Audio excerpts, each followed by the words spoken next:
What's going on, everybody? This is Moose and Brian here from OccupyFantasy.com. Here for some NFL DFS picks, lineup advice, strategy as we go beyond the model, the name of the show. FanDuel, DraftKings, Yahoo, as many keywords as I can think in the first 30 seconds. Sports betting, DFS, anything, anything to throw in those last couple keywords. But yeah, I'm Moose at CFB_Moose on Twitter is where you can find me. I'm the co-founder and data guru here at OccupyFantasy.com. Alongside Brian at Brian Jester FF on Twitter. He's the co-founder and CEO of Occupy. How's it going, man? What's up, Moose? Good to see you. You had last weekend off. Nice little break for you. I had to fly solo here, so it's good to have you back and bounce ideas off you for the GPPs this week. Yeah, although I would say I was at a meat festival, pretty hammered, so I probably should have called in and just had like the absolute worst takes, and I think that would have been just a great show too. I mean, there's definitely a level. It's like beer pong, right? There's definitely a level of sobriety that peaks in terms of beer pong ability and galaxy brain GPP ideas before it falls off a cliff. Sounds like you might have been past the cliff stage when the show was live, so I'm not sure how those takes would have been. They would have been terrible. But what I will say really quick, which was like the greatest idea ever for any bar, if you're listening, bar owners, they had some like API to their system, and it would show you what people are ordering on the TVs around the bar. So if you see a drink that's like five in a row, I was like, oh, I need to buy that one. And Dude, it's like a was it Bar Rescue, I think, where they had like the stock market yeah, idea and prices of drinks would go up and down depending on the demand in the bar at real time. So that's interesting. Shout out John Taffer. great restaurant, by the way, the one here in DC I've been to. But we're not here to talk about how to run your bar. We're talking about how to run your GPP lineups. And it's Galaxy Brain here a little bit. For those who are new, welcome. This show is called Beyond the Model, which, if you don't know, we have an Occupy model, ranks all the players on DraftKings, FanDuel, Yahoo. We're going to go a little bit beyond it, see what type of stacks we like. These are more for high-risk contests. We'll also answer your questions here as well. So if you have questions about season-long, DFS, anything like that, we'll go ahead and answer them. We're here for about 30, 45 minutes or so. The only thing is, if you are asking about like a specific player or anything, just try and give as much context as possible. Are you playing on DraftKings or FanDuel? What type of contests are you playing? Stuff like that. So let's get into it, Brian. I'll actually let you start it this time. Normally I start off with a stack, but what's one of your top stacks that you want to talk about today? All right. Let's start by, so you mentioned the model, and I know even our long-term members know about the model, but sometimes we get questions about it, and we certainly got questions last week with Gardner Minshew. And I do want to explain the model just a little bit. There's a lot of machine learning that goes behind it. There is a variety of inputs, and the reason you make models, not necessarily you, Moose, but you, the general person who makes models, is to try to predict information in a way and decipher all these variables and inputs that a human mind can't necessarily do. So oftentimes, while the data inputs may not make sense or the output may not make sense, the machine learning models do a great job of figuring out this information. And that's how you end up with guys like Gardner Minshew, top of the model last week versus a Cleveland defense, and how you see him top three once again this week. The model, and I think it's mostly price driven. You remember the NFL model is salary based, and we see Minshew still very cheap with his rushing ability, as we saw last week, and just his ability in general. And that's a big reason. And with the transition here, Indy in New Orleans is one of my top stacks this week. I think three here that are in the first tier for me. I'm sure you'll get to the next one as well. But Indy New Orleans is the one that we both like. And broken record here, we have underperforming New Orleans wide receivers. Will they ever score, have a big performance? I got to say, Melissa, we look for an additive factor when we have underperforming wide receivers. And I think we get one this week. Indy is without one of their starting cornerbacks in Juju Brents. And so backup cornerbacks who got smoked last week. There was a talk of beat reporters and fans, what are we going to do with this guy if Brents is out? It sounds like they're scrambling for the outside corner position, and now they get Olave, Michael Thomas, Rashid Shaheed. And got to say, we're going to be on the New Orleans train once again. Yeah, absolutely. And I guess if you're running it back, my only question is, I know Zach Moss, questionable. I don't know if he's officially doubtful what his actual injury tag is. But he's like might be out. Like, it's not zero chance he's out. JT's already number one running back in our model. Great high risk play. 12, 15%. If Moss is out, I assume he gets even higher. But Yes. are you including him? And I think we had this question 2 weeks ago when it's like when to include running backs in your stacks. Is that someone you think you could run JT back as a one-off, or would that only be on the indie side, or like how would you play him?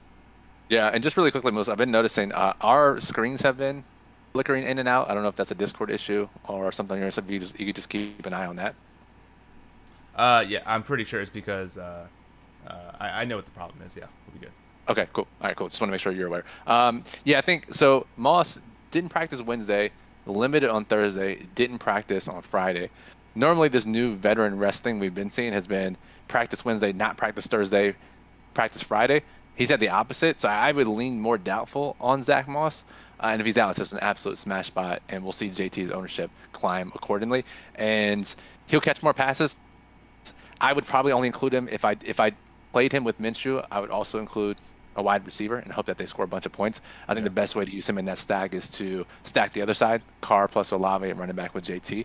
And Moose, I think it's a good talking point here about stack sizes on a slate where we're back to basically weeks 1 through 4 with no teams on bye and 13 games on slate. Yeah, we talked about it the last couple of weeks that teams on buys. Now you can go to the 3-1, 2-1. Talk about all these things with bringbacks. Small field, maybe you go 4-2, 3-2, something like that. No teams on buys. We got to go back to our week 1. We're really kind of pushing 2-by-Os.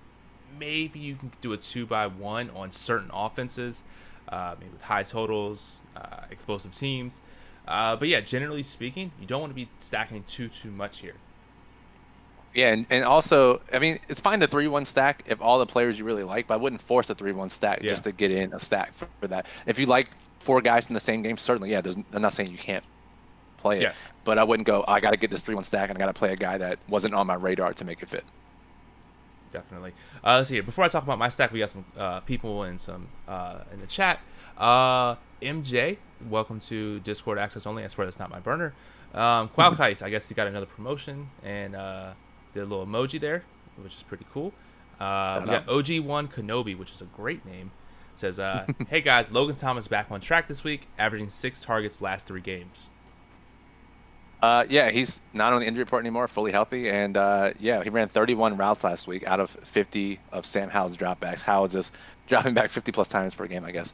But yeah, Logan Thomas seems on track. He's cheap. Certainly a punt tight end option, I would think. Absolutely. The dude in here, the tap water emoji says me thinking about Minshew Mania, but fire it up. Hey, man, I think we were all thinking tap water emoji last week. I mean, I even swapped off Minshew in the 4-4-4-4, which was a devastating turn of events.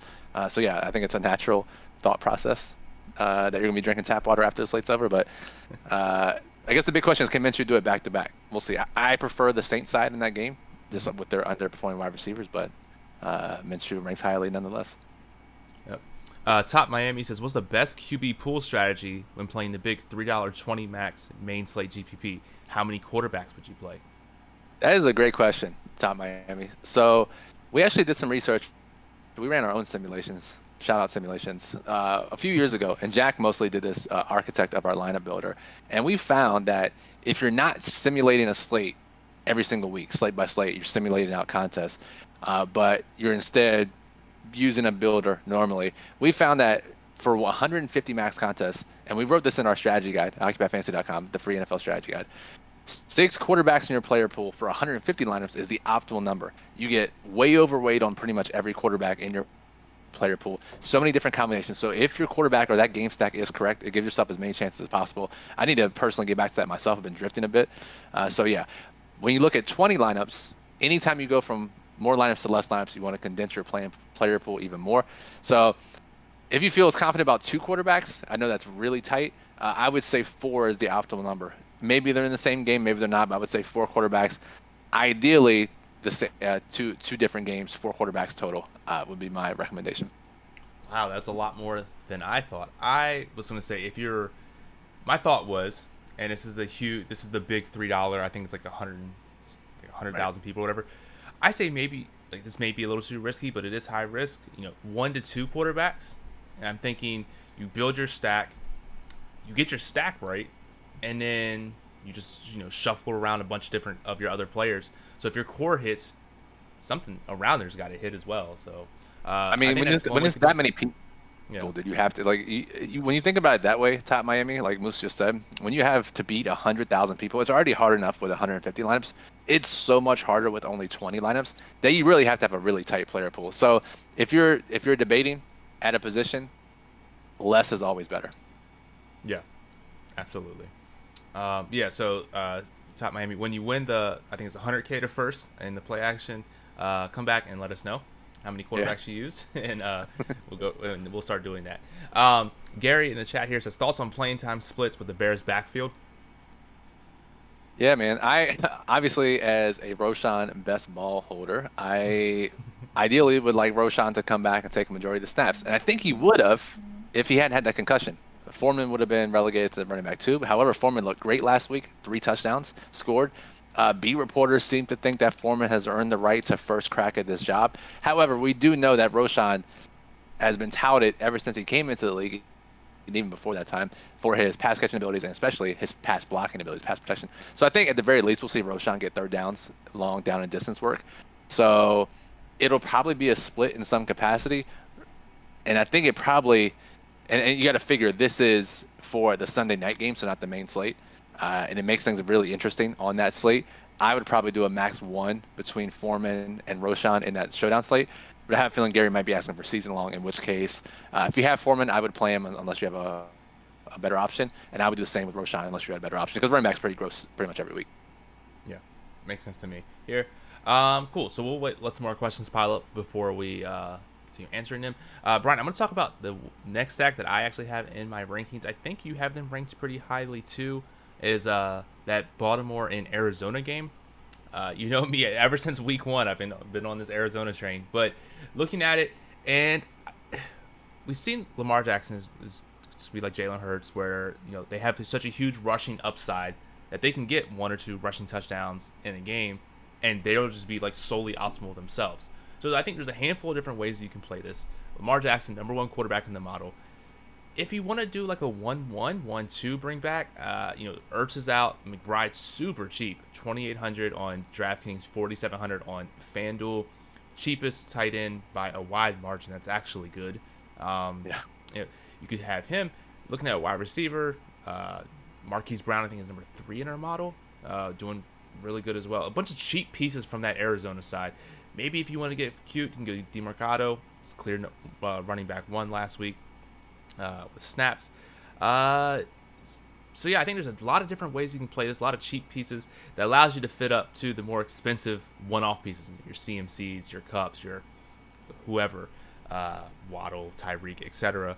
That allows you to fit in those big pieces by having a lot of smaller, cheaper stacks. So that right there, we've seen Arizona can put up points. The defense isn't that good, and Baltimore can put up points as well. So yeah, I mean, clear number 1 for me.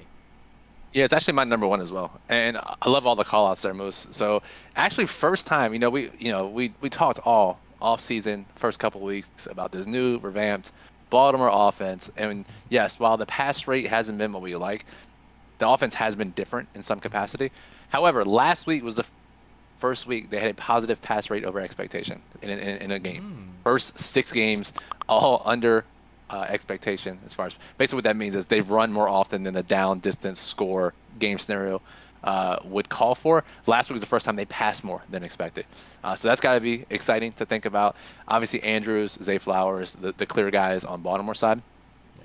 But like you said, Ertz is out. McBride was already trending up, super cheap. Love him as a run back or a stack piece with Dobbs. Marquise Brown, underperforming wide receiver, tons of air yards recently. Dobbs has missed them on a couple of touchdowns, and it's not like we get some of these underperforming wide receivers and all their air yards are so bad. Marquise Brown's is like literally inches from having a massive game the last couple of weeks, so I like him as well. And then DeMarcado, you mentioned, played 54 out of 66 snaps last week. I saw people on Twitter, like those big gambling Twitter accounts, complaining, asking for refunds on Keontae Ingram. Oh, we didn't know his role. We should get a refund. I don't think anyone knew this was coming. DeMarcado getting so many snaps. But when I ran both FanDuel and DraftKings, specifically DraftKings, when I ran the stacks that we like, most of the top model plays, just to see how to make it fit, I actually ended up with a decent chunk of DeMarcado just because he is really cheap. Yeah, and we've mentioned this before, and a lot of the generally speaking, the context is starters out and a running back is thrown into this midweek and he's mispriced and he's gonna get a lot of work. It's not the same scenario, but the fact that DeMarcado is what 4,800. You're basically getting 4,800 for a starting running back, albeit they are 10-point dogs and they're probably gonna pass a lot, but he is a starting running back who's actually #good. So 4,800 there, definitely one of my top like running back salary plays.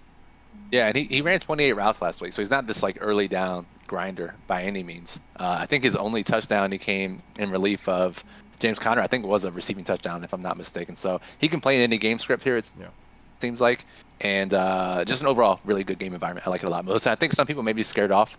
One, because it's Arizona, but two, because how good Baltimore looked last week on defense against Detroit's great offense. Yeah. But it's a week-to-week league, right? And we see defenses succeed and fail every single time. Absolutely. Let's see here. Got some more questions in here. Let's see. Douche says, 34 people watching and only a handful of likes. Smash the like button. You're doing the job for me, Douche. I appreciate it. Yeah, if you like the video, definitely go ahead and hit the thumbs up. Definitely helps us out here. He also says, is Olave playing this weekend and discipline delayed? Yeah, so Olave was going like 35 miles an hour over the speed limit or something. Was booked and released. Sounds like, at least from beat reporters and NFL reporters, the precedent is kind of there for the Jordan Addison situation. I can't remember who else was speeding like that. But usually no discipline from the NFL, so he should be good to go. We're not anticipating any punishment, at least not this week, for Olave. So while Derek Carr may be an issue, his discipline will not be an issue. Caden says, who would y'all prefer this week? Christian Watson, Rashee Rice, Kendrick Bourne. Caden, can you let us know if that's season long, DFS, what kind of contest you're playing, and we'll be able to answer that out. Let's see. Paul says Burby. I don't know what that was in. I think he was answering Caden's question with Kendrick Bourne and just had a typo. Yes. Amateur Hour says, yo, what's up, bro? Glad to have you on stream here. He says, why do these guys not have drivers during the season? I think, Brian, doesn't the NFL have like private drivers 24/7 for people? They just don't use them. They do. I mean, so he, this is even like a nefarious situation. His Olave's brother, I know this is veering far off from NFL DFS, but his brother was saying he ran up to CVS and back and was just speeding. So like, would a driver be required there? I don't know, but maybe don't drive 100 miles an hour. But Instacarted at that point, man. I don't know, man. We've all had some late night CVS trips, so I get it. Oh, I know. Qualkites, I said he got another promotion. It's true. He has gifted 5 members on stream, which is great. And so what that means is that the 5 random people, Paul, Double J, Tim Holman, David Soto, Brandon Cruz, DFS, you all been gifted with a membership from Qualkites. I swear he's not our burner. He's a real person. And it means you all get access to our Discord channel. If you're going to go ahead and reach out to us however you want, we have an email on the website, DM on Twitter, all that and stuff. Let us know. We'll get you access to the Discord. And instructions are also in the description below in the video, by the way.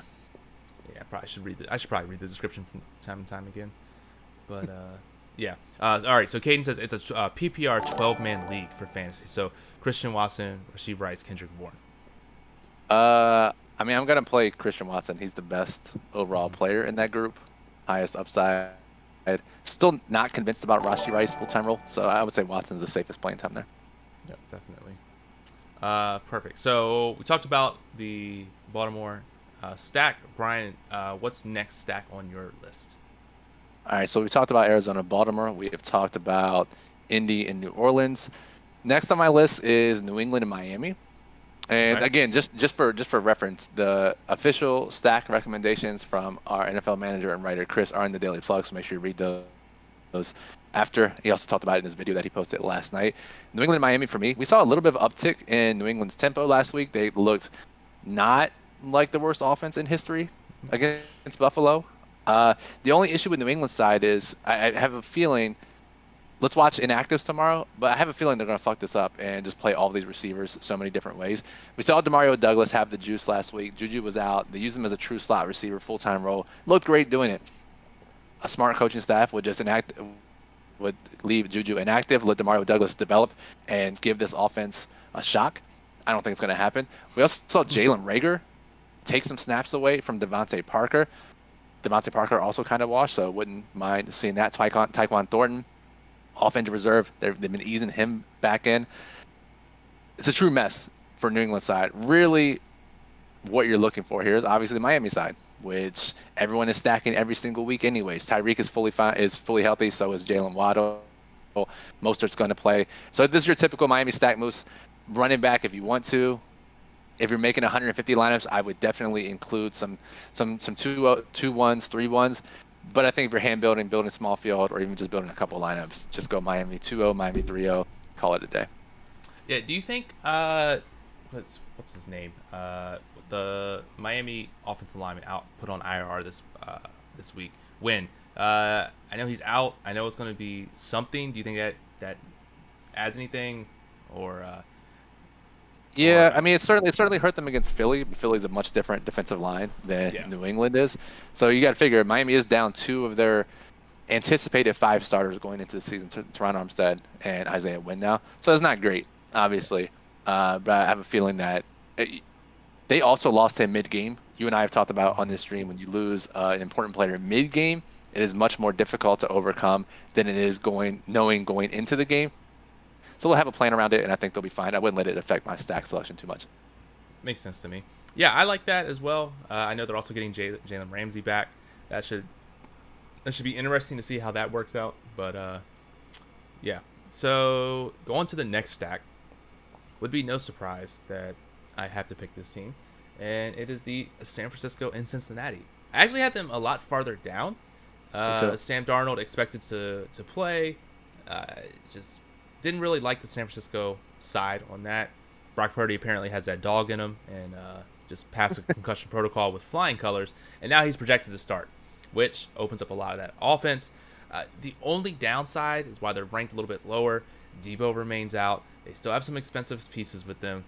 Cincinnati themselves is expensive. Just a lot of, Cincinnati's one of those teams where you're not sure. It seems like the Tyler Lockett, DK Metcalf, where I always pick the wrong one. I pick Chase.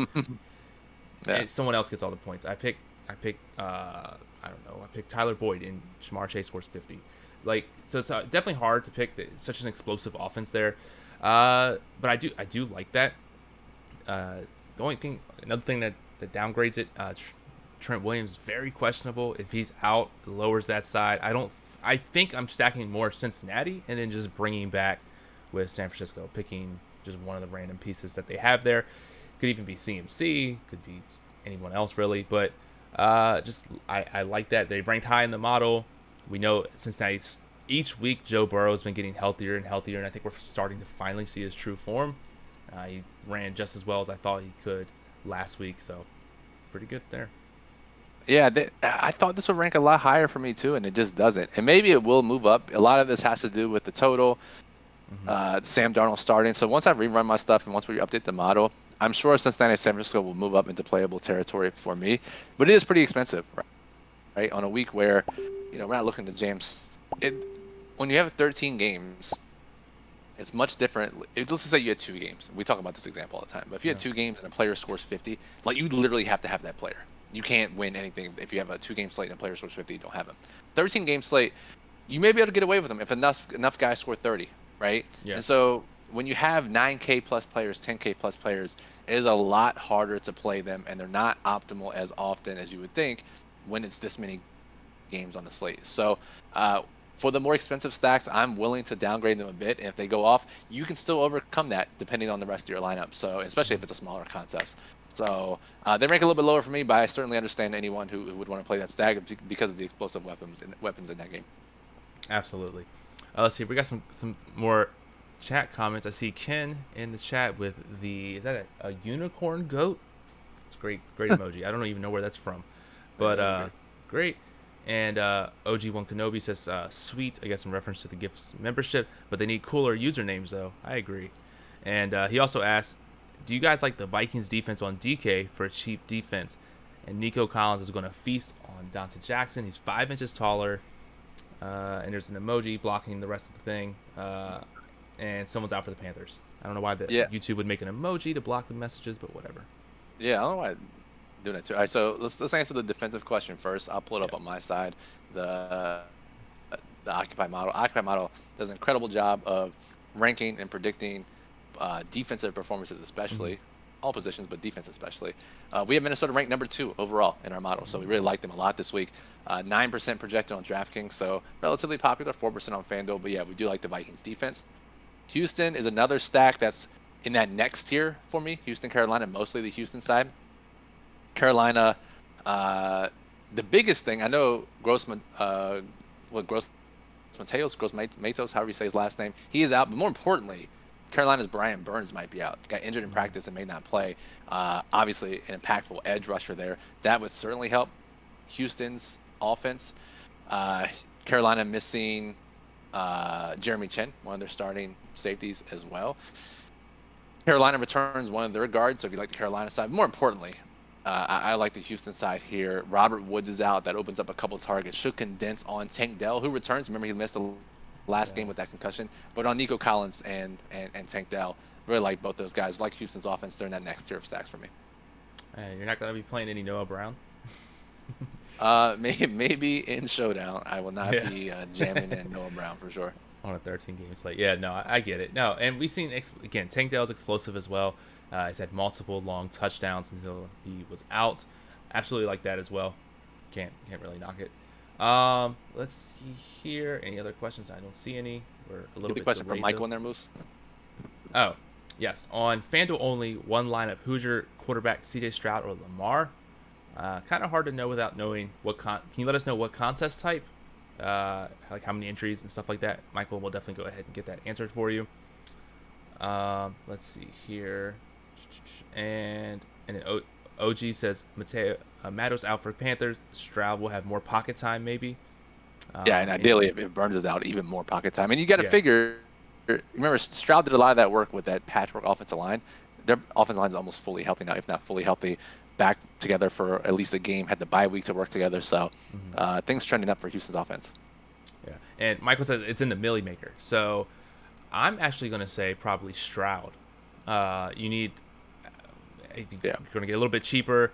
You have roughly the same ceiling. You know what you're going to get from Stroud. He has similar upside as Lamar. It saves you the $2,000 or so dollars and a little bit less ownership. At a half the ownership. Yeah. Yeah, I would say Stroud. Yeah. Amateur Hour says, Brian, any thoughts on Pierce and that Houston offense? Any of those Carolina D injuries good for Rush? Yeah, so I have personally been playing a shit ton of Dameon Pierce the past 2 games that Houston's played. He's been high in the model, super low ownership. Has been absolutely due for a big performance when you look at expected fantasy points versus actual fantasy points. They were giving him the ball on the goal line. Duke couldn't score to save his life. However, I'm not going back to it this week because they had a change in usage right before the bye week. Pierce, I don't know if it's ineffectiveness or they wanted to give the run game a shock, whatever it was. Devin Singletary really cut into his workload. I'll pull up the exact stats here. Now, let's go to week 6. I'm just looking on my end. And if we pull up Houston, get to figure, Pierce was getting, there were some games he was getting 100% of the running back work. We look at last game, and Singletary played 34 snaps. Pierce played just 21. So, while it may bounce back in Pierce's favor, that's not a spot we want to go to on a 13-game slate. Yeah, exactly. Makes sense to me. 100% here. I am trying to look. I was looking deep in my rankings. I don't see. Normally, I have like a really terrible stack to talk about, like really bad. And we already talked about Indy and New Orleans, so we got that covered. Yeah, but they're actually good. I think I got a stack here to close this out before. I'm pretty sure after I say this, everyone's gonna leave. But Atlanta and Tennessee. Yeah, play them out. All right, I get it. I think this is a perfect stack that you can't play any Tennessee quarterback. They're going to play like 6, and so you can't play any Tennessee quarterback. Malik Willis and what is his name going to split time because Sandoval's out. Can't do that. But again, going back to there's a lot of games you need to find cheap pieces that can get you there. We've seen both Atlanta tight ends can get there. Kyle Pitts and also. Oh God, what's his name? Jonnu Smith. Jonnu Smith is like what 3,500 or so, and what's his name is out. Oh God, I have my notes here. Where is it? What's his name? The slot defender for Tennessee is out, right? Yes, that's his name. I was trying to find out what his actual name is. I knew he was a slot defender. McCreary. Nate McCreary. Yeah, yes, gotcha. Nate McCreary. Nate, thank you. And but also the backup for that is moving to the safety spot because the safety got traded. So you're basically playing third string backup on the slot. So I think if you do the Riddler, maybe do like Jonnu Smith, which sounds like an absolutely terrible way to start off your lineup. But imagine the other 7 spots. Imagine the other 7 spots. And it happened to me. I know we talked about this when I first was touting the Arizona game, like week 2 or week 3, whatever it was. And it allows you to fit in, I was hand building a lineup for this Atlanta side, but it allows you to fit in like Kupp, Puka, CMC, Tyreek. It allows you to fit in multiple studs that have that if they score their 30, 40 points, you don't need the Riddler to score 30, 40 points as well. If he gets his 15, 20, that's absolutely incredible for you. So if you're not playing anything other than the Million Maker or the play action, I would run away from this game as far as possible. But if you want a chance to win a lot of money and an even higher chance to lose your entry fee, play that. But do you think, Brian, you could run it back with a Tennessee wide receiver, maybe like DeAndre Hopkins? I don't know. I don't know if you want to trade on Brooks. I would just prefer it if you're going to do this. And again, this is not an official recommendation. But if you're going to play, and I can see this in small field too, honestly, right? You play Ritter, you play Kyle Pitts or John or Drake London, right? 2-0, and you just jam the rest of the top owned plays, the top best plays. It could work. Ken in the chat says, I've stuck through some very tough times, but Atlanta, Tennessee might be the last straw. Well, now hold on. Let me see here. I'm actually going to load up our single builder. I'm just going to click, and then I'm just going to sort by, like, I'm going to put those two in, and I'm going to sort by salary and just see what it is. But while that's loading, Brian, do you have any last stacks or anything else that you want to talk about? Yeah, pull that up, Moose. I'll answer. I see one question here. James says Swift or Pacheco on DraftKings this week. I think we prefer Pacheco just in general, so I'll say Pacheco there. Other stacks that I do like that are on par with Carolina, Houston, New England, Miami for me. Dallas and the Rams, Prescott and company, Stafford and company makes for a decent game environment. Washington and Philly ranks pretty highly for me as well, relatively speaking. And then KC Denver, I think, is the one that a lot of people probably have questions on. We haven't really gotten any questions on it. I thought for sure we would get at least one weather question. Mm-hmm. It seems like the majority of that weather will happen today and early tomorrow morning, and the field will be clear by game time. Still going to be super cold and not the best game environment at all. Kansas City gets back Justin Watson, going to mix in their receivers once again. Denver, I don't know. It's still a tough game environment. It's in that last tier of stacks for me. But it is on the radar. And if you like that game, I would not let any potential weather impacts steer you away from it, is my takeaway. Yeah, absolutely. Makes sense to me. Yeah, so to close it all out, I just did a simple lineup and just sorted by salary and just kind of fit in some stuff. If you can do a Riddler Pitt stack, and I have a lineup here that has CMC, Tyreek, and JT in it. And the other 3 players aren't ass. So all right. There you go. I would just might be there. That's your homework for if you're watching this video. That's your homework. Go start a lineup on DraftKings or FanDuel with Ritter and Pitts, or Ritter and Jonnu Smith, or Ritter and London, and then just see what the rest of your lineup looks like. And if you look at it and you're like, this might be all right, I don't know, then but that's your homework. Just try it out and see what it looks like, because some of the injury data is there to support that idea. Despite it, the game total is like 34, so it's pretty incredible. But they still need to score 34. So if they score 34, that's true.